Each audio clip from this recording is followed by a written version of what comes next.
Welcome to the Salt Strong Fishing Podcast.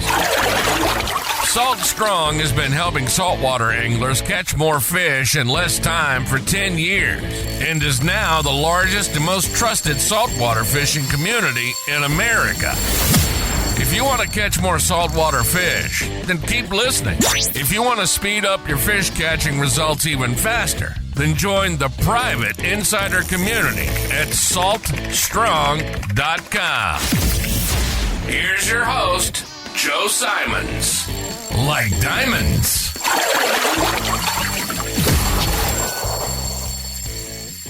I've learned that people will forget what you said, people will forget what you did, but people will never forget how you made them feel. That's a quote from Maya Angelou.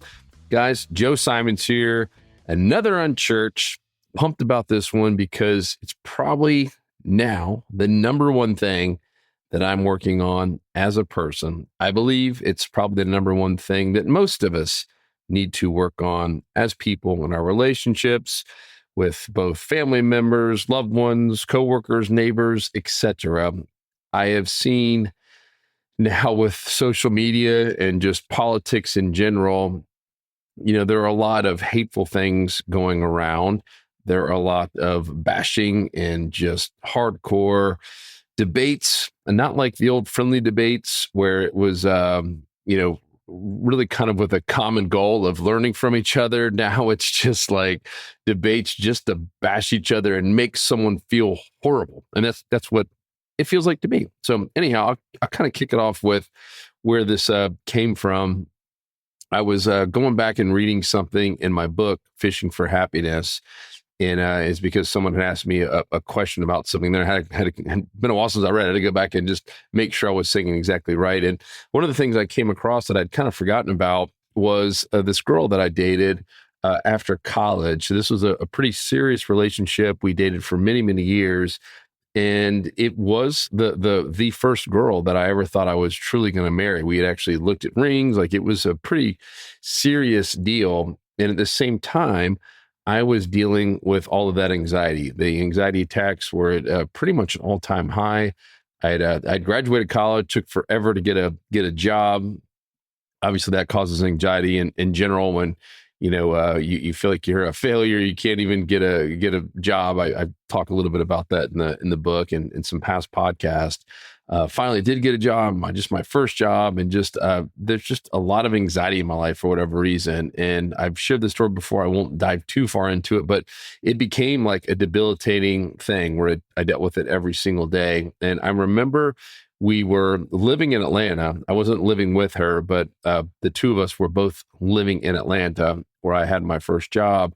And we had gone down to Florida to go see some of my friends, my brother Luke, and some of the friends that went to UF, and also some of our friends that went to University of Georgia, since we were living in Atlanta. And Florida, Georgia plays every year in Jacksonville. So we went to go to that game, had a great time. And her parents, who I had not met yet at that point, I had talked to them on the phone, before, like speakerphone, but I never actually met them face to face. And she's like, well, hey, my parents are only an hour away from here. Let's go visit them. And I agreed, even though in my gut, I had so much anxiety and I was afraid to tell her that. So I guess I forgot this part. I had not told her that I was going through these anxiety attacks at the time. I didn't know what it was. I was trying to hide it from everyone. I did my best to use alcohol and just excuses to kind of backtrack my way out of anything that would give me a ton of anxiety. And being around other people or stuck in an area, whether it be a grocery store or a church or a parent's house, that gave me like a crazy amount of anxiety, knowing that I couldn't just kind of escape and get away. All that being said, we're now in the car from Jacksonville to her parents' place. And in that car ride, I still don't remember what I said. And I'm guessing she doesn't remember the exact words I said, but how I made her feel was something along the lines of, hey, I'm just not really feeling great. Is there any way we could, kind of cancel on your parents? And she's like, what do you mean? You seem fine to me. And she's like, do you have like a fever? And I was like, well, I'm just not really feeling it. And I was so afraid to tell her about my anxiety attacks. And hindsight, maybe I should have, but I had so much fear that she was going to think I was crazy. And once again, this was before, you could go on WebMD and find out what you had. I still hadn't really been to a doctor yet at this point. I hadn't really told anyone about what it was. And I didn't really know for sure that it was anxiety and panic attacks. I had a pretty good idea it was, but I didn't know for sure. It was kind of just undiagnosed, all of this just craziness where I felt like I was going to die and having a heart attack. So I was so fearful that I was trying to talk my way out of us going to see her own parents. And if you're listening to this, you're probably, well, man, no wonder she wasn't happy with you. And she wasn't happy with me for many reasons. I actually did it, and it actually did fine. I did have a couple of like full on just sweat outs where I'm sure their parents were like, why is this guy sweating profusely? And I'm sure I blamed it on, we had alcohol and I didn't get much sleep in Jacksonville last night at the hotel. But long story short, I made it. They ended up loving me. It actually went way better than I thought it would. But shortly after, things just kind of started unraveling. And I remember she sat me down one day and even though I'd love to say it was a mutual breakup, it was really more her than me. And one of the main things that she brought up was how it made her feel that she didn't want to meet her family. And I was like, well, no, I wanted to meet your family. And, and I actually did. It wasn't about meeting the family. It was my fear of the anxiety of what was going to happen. It was not that I didn't want to meet her family, but she couldn't comprehend that, nor should she possibly know how to, because I had not told her the truth. I literally lied to her about the anxiety attacks. Finally did tell her towards the very end of the relationship, and we're still friends to this day. But that was one of those I look back, because even though she was not who I was supposed to marry, I know God put me with the right woman, and all that stuff happens for a reason. I still don't like the fact that I made someone feel that bad, someone that I was in love with, and she was in love with me. And, we had all these plans and talks about getting married. And one of the things that bothered her the most about me was how I made her feel in that moment, that I didn't care for her and I didn't care for her family. And so, when I was reading that, I started thinking about some of the things that I've said. And the bad part is that we tend to be a little bit more honest / abrasive with our loved ones, right? It's almost like the closer they are, the more blunt you can be with them, right? And I'm being very nice and a little bit facetious when I say that, right? So many times, like for instance, at Salt Strong, Luke and I are brothers. We work together. I could say something to him on a meeting or even face to face that I would not say to another team member. It just would not be appropriate. But because Luke's family, I can say things that are a little bit more blunt. And I'm sure we're the same with our own kids, maybe even our parents, our spouse. We're a little bit harder on them sometimes. We're a little bit harder on our kids on how we coach them and train them, and even reward them, and or come down on them or condescending to them, etc. And it's something I've seen a few times where I could have handled it way differently than I did. Like if a kid screws up, for instance. There's two ways to do it. There's the one, are you stupid? And I'm not suggesting that I said that or that you should, but there's that one way of doing it, which is just boom. And it's not the fact that you even said, are you stupid? Or, how can you not figure this out? It's how we're saying it that makes them feel tiny, minuscule. Oh my gosh, my parents don't love me. What's wrong with me? Versus, hey, you know what? Let me show you the right way to do this, is a whole lot better than saying, are you stupid? And I've found myself not saying those exact words, but just the way, and I'm going to say just a condescending sort of way that I've used my my emotions, especially if I'm in a rush or something's just driving me crazy. I found that I'm maybe not the very best coach when it comes to how I communicate that stuff. So for me, that's something that I want to work on. And I have a feeling most of us are similar. And I'm talking about particular with the people who are closest to us, right? We have less patience. We're quicker to judge. We're quicker to condemn.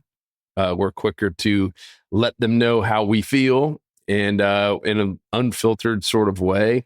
And I do think that can have pretty long-term negative repercussions as people do get older and they hold stuff against you. And I was chatting with a friend who now has kids who are adults and married, and is having some struggles with one of them in particular. And he said some of the stuff that's now coming out were things that he said back when the child was younger, right? That he just it wasn't the words that he said, it was how he made his child feel in that moment, and they never forgot that feeling. So when they finally open up saying, "Hey, because you said this, I've held this against you, or I've never, trusted you in this situation because of how you made me feel," I think that's just so interesting. So it really got me thinking so much on how I communicate with my kids, with my loved ones especially. And I feel like now with social media, people aren't even not even reserving the bluntness to family members. It's just everywhere, right? I mean, the amount of just hate and the amount of just unfiltered, horrible things that people are saying to sometimes complete strangers, sometimes to old high school friends. It just kills me. I've seen quite a few of even my high school friends that I truly love and care for are now not talking to each other because of some silly politics stuff. And it got real nasty, and it never needed to. And it wasn't necessarily something that, like, the actual text that someone said. It was the words on how they made that person feel, right? As Maya said, I've learned that people will forget what you said, they'll forget what you did, but they'll never forget how you made them feel. And kind of circling this back to the unchurched, I mean, look at Jesus, right? He dealt with a lot of people, a lot of different types of people. He dealt with people that wanted to kill him, that hated him, that were, he thought, the epitome of bad religious people, right? He dealt with all sorts of sinners and prostitutes, et cetera. I mean, some really, in I guess the parlance of our time, some really bad people, the people that no one would really even trust. And even with some of those, like the story of him going to the well, and the story of him talking to tax collectors and women who were adulterous, he never once made them feel bad, right? How he said things, he didn't say, "Oh yeah, everything you're doing is just fine, keep it up." But he found ways to say things that the point certainly got across, but two, they came away saying, "Man, there's something special about this person. He actually loves me and cares for me, even though I've done all these bad things."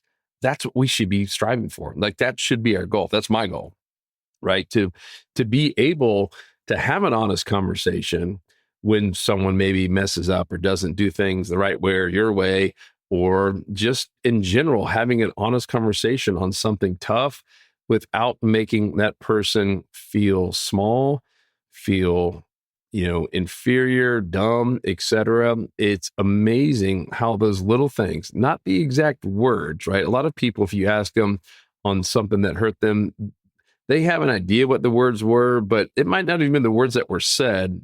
It was all associated with how they felt in that moment. And they'll apply words that they thought the person said, but they might even be mixed up in completely different words than the person said, but it still was how you made that person feel. So I would have two challenges on this one, and these are the challenges I'm giving myself, just FYI. Number one is going forward. So we'll talk about going forward first, because that is the most important part on how we're living life present and then in the future, is just be very, very aware and conscious of how we make people feel.